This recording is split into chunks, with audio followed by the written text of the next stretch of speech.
It's the Big CPA Show with your host, Sam Schaefer. Hey now, welcome again to another episode of the Big CPA Show. I am your host, the Big CPA himself, Sam Schaefer, and thank you for making this podcast a part of your day. On May 17, 2016, the SEC released new and revised guidance on the use of non-GAAP financial measures. Now, this has been a hot topic for the SEC for quite some time. I've actually been to two of the annual AICPA conferences that they hold every year in Washington, D.C., where they discuss SEC and PCAOB developments. The first time was in 2006 and the second was in 2013. And both times the SEC spent a big chunk of the conference sharing their concerns on the increased use of non-GAAP measures by public companies. This is a big deal to the SEC. But in order to understand the SEC's May 17 guidance, you first have to understand just what in the world a non-GAAP measure is, why so many companies use them, and why the SEC cares about this issue. So first, a non-GAAP measure is simply a GAAP number that has been adjusted in some way. For example, a company that releases earnings to the public might have had a charge that it incurred during the quarter that really isn't part of its normal recurring operations, like, say, a fixed asset impairment.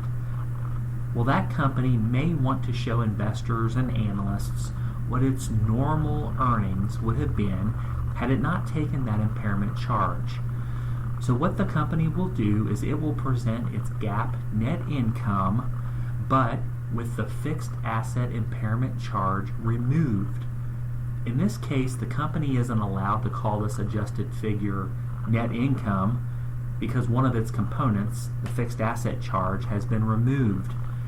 Instead, the company might call it something like adjusted net income. Because this adjusted net income figure removes the fixed asset impairment charge, that figure is considered a non-GAAP measure, since this number doesn't fully comply with U.S. GAAP. Now, you've probably heard the financial press reporting that so-and-so company had operating earnings of 30 cents per share or had an adjusted net loss of 2 cents per share. Well, operating earnings and adjusted net income or net loss are types of non-GAAP measures. Simply put, they do not conform to U.S. GAAP. In fact, I have yet to see a public company that doesn't present some sort of non-GAAP measure, whether in its earnings release or in its annual quarterly SEC filings. Part of the problem with non-GAAP measures is the lack of consistency between companies. With GAAP numbers, one can compare the same line item across companies to get an idea of how a company is doing. So, for example, one can compare the GAAP earnings per share of Apple, Google, and Yahoo and know that the same rules apply to all three in calculating those numbers. If they're all in accordance with GAAP, then you know you have a basic framework from which to measure those companies' performances. However, a non-GAAP measure, like operating earnings per share, might very well be calculated differently between companies. One company might exclude fixed asset impairment charges while another might include it. One company might be especially honest and exclude gains from sales of fixed assets while others would keep it. The subjectivity inherent in how non-GAAP financial measures are calculated could make them susceptible to bias or misinterpretation without a proper context and explanation. The point of GAAP, after all, is that there are distinct rules that companies must follow in creating financial statements. Non-GAAP figures, though, don't have these strict rules. It is truly the Wild West of financial reporting, which is why non-GAAP measures legitimately concern the SEC. So the lack of comparability and the inevitable cherry picking of items has caused the SEC to take a hard look at non-GAAP measures and to issue some new guidance. The new guidance clarifies, and in some cases changes, the rules for using non-GAAP financial measures under Regulation G, which applies to all public disclosures, SEC filings, and earnings releases by SEC registrants, with limited exceptions for foreign private issuers. Now, this new guidance is not officially a rule change, though some of it may lead to changes in common practice. However, the updated guidance provides examples of potentially misleading non-GAAP measures that could violate Regulation G, and some of these examples include the following. If a company presents non-GAAP measures that exclude normal, recurring cash operating expenses that are necessary to operate a registrant's business, that could be misleading. Another example is presenting non-GAAP measures inconsistently between periods without disclosing the change and the reason for the change. Now, this could include, for example, adjusting a charge or a gain in one period, but not adjusting for the same charge or the same gain in another period.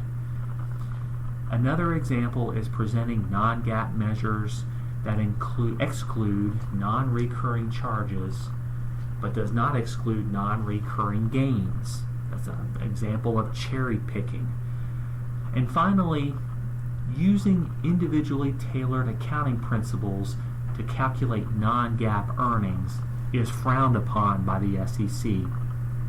An example of this would be presenting non-GAAP revenue that accelerates revenue recognition as though the revenue were earned sooner than is allowable under GAAP purposes. That is considered misleading, and if you're doing that, odds are you're going to get a comment letter from the SEC. The updated guidance, also provides example disclosures that would cause a non-GAAP measure to be more prominent than the most directly comparable GAAP measures. And that's also forbidden. So some examples they gave were if you omit comparable GAAP measures from headlines or captions, that's a no-no. Presenting a non-GAAP measure that precedes the most directly comparable GAAP measure.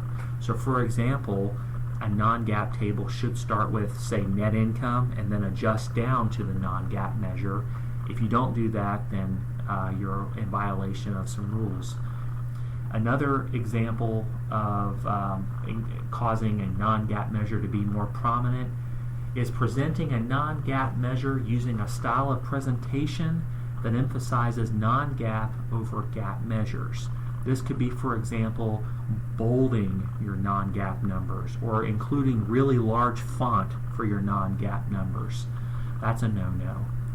Another item that's prohibited is presenting a full income statement of non-GAAP measures. Can't do that. Describing non-GAAP measures without equally prominent description of comparable GAAP measures is prohibited. And excluding the quantitative reconciliation to the directly comparable GAAP measure for forward-looking non-GAAP measures is not allowed either. And then finally, including unbalanced discussion and analysis of non-GAAP versus GAAP presentations. Those are all things you simply cannot do. And going forward, if a company does that, they can probably expect a comment letter. The SEC staff also clarified that companies cannot present non-GAAP liquidity measures on a per-share basis.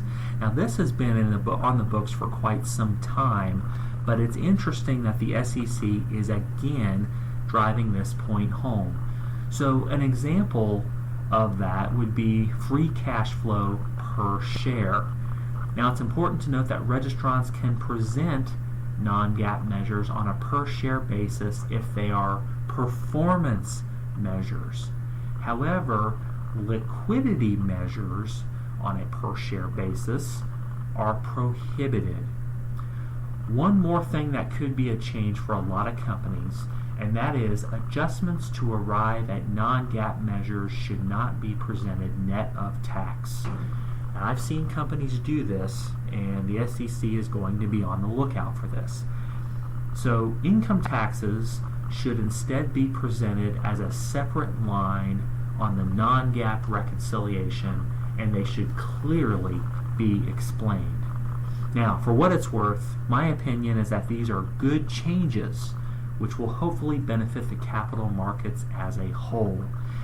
Anything that will bring some semblance of consistency between companies' financial information and that will prevent management from monkeying with the numbers is a good thing.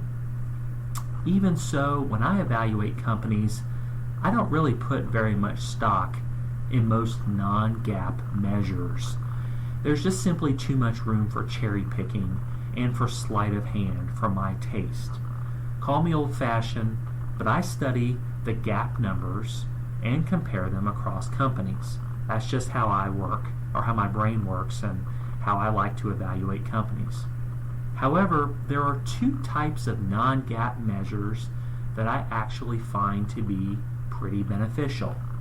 The first is my personal favorite, free cash flow, which is calculated as operating cash flow less capital expenditures. I also like EBITDA, which stands for earnings before interest, taxes, depreciation, and amortization.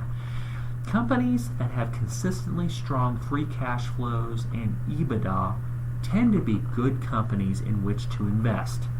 Both of these measures don't leave management much wiggle room in how they are calculated, which is what I like. Anything beyond free cash flow and EBITDA, though, is too unreliable and too inconsistent for my taste. And that's it.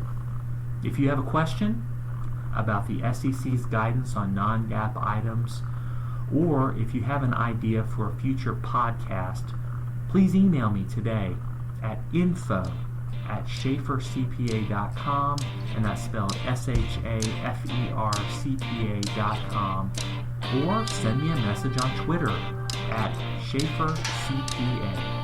Thank you for listening. The Big CPA Show's opening theme is TKO by American Viral. The closing theme is Let Me Go by The Wellspring. Subscribe to the podcast on iTunes and never miss an episode.